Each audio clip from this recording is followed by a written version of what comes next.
So, what is this worth? You should hopefully recognize this banknote. This note is issued by the US federal government to represent a set amount of value. But I'm getting ahead of myself. The concept of what this represents actually is a very old idea. Promissory notes were believed to have originated in Carthage around 146 BC. This cannot be confirmed due to the results of the war with Rome. However, the first confirmed note appeared in China around 118 BC. So the idea of a non-metal currency is quite old. This particular note style started printing in 1998. Andrew Jackson was first put on the $20 bill in 1928 at the 100-year anniversary of his presidency. The $20 bill has gone through over 10 variations since then. Supposedly, putting President Jackson on the $20 bill was either a troll or accidental irony, as Jackson vehemently opposed the national bank, who is responsible for creating and distributing a national currency. If he was alive to see this, he would have had words with someone. But don't bother asking the national bank why they chose him, because the national bank does not release the reasoning for why the bills are updated or why they put any particular image on them. Who knows? American banknotes are made of cotton paper blend. Generally, the material used is supposed to withstand being folded like 7,000 times and is expected to have an average life of about 2 years in circulation. Okay, back to the point. What is this worth?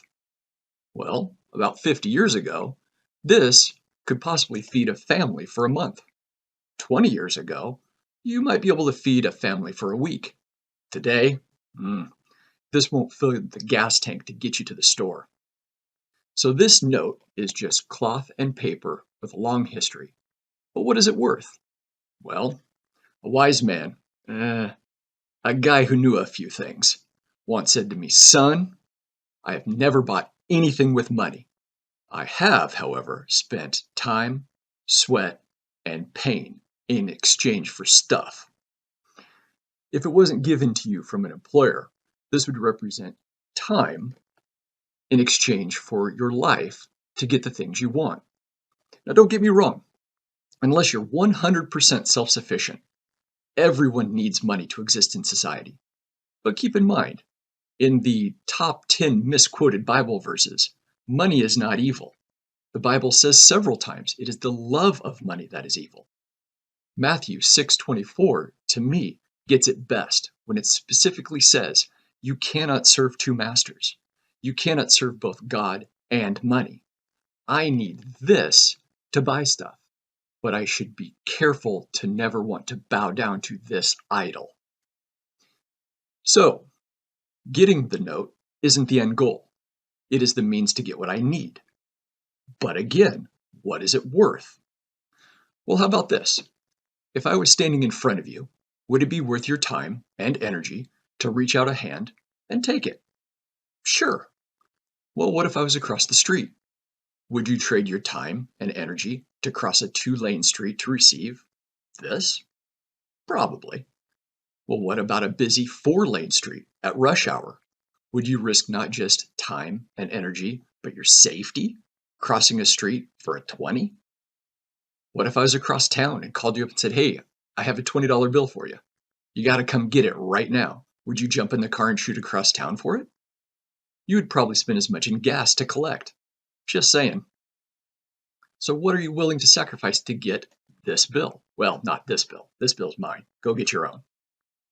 Well, here's another example. Famed singer, songwriter, actor, and producer Willie Nelson wrote arguably one of the prettiest songs in 1958 called Family Bible. This song has been recorded about a dozen times, dozen voices on dozens of albums. It has hit the top 10 national playlists. In 1960, he sold the rights to that beautiful song for $50. When asked why would he sell something that is really worth millions, he simply said, "At that time, I needed $50." So, what am I willing to trade for what it is worth? But again, what is this worth? Well, let's consider the value of this $20 bill. Yeah, it looks worn. It's got some wrinkles. It has some mileage on it, and there's a chance it may have been used for non-legal activities before it came into my possession. If I asked you the financial value of this note, you would say, yeah, it's worth 20 bucks. But what if I do this?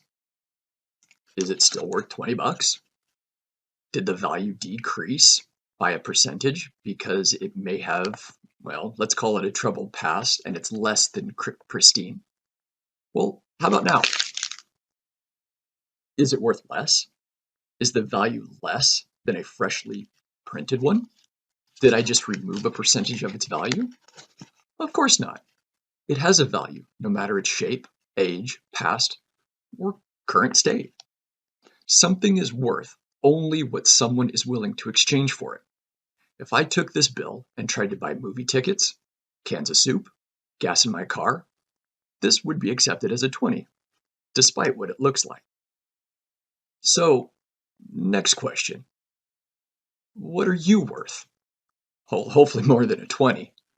Maybe you feel like a crisp bill, or probably more like this one, a little road weary with a couple wrinkles on the edges. Funny thing is, it doesn't matter what you think you're worth.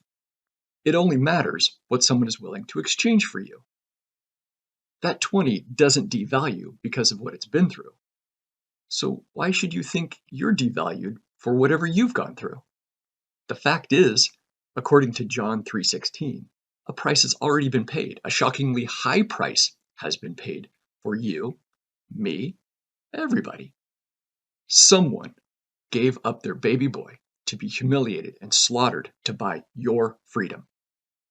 Considering the exceptionally high price paid tells me that someone sees you to have an exceptionally high value.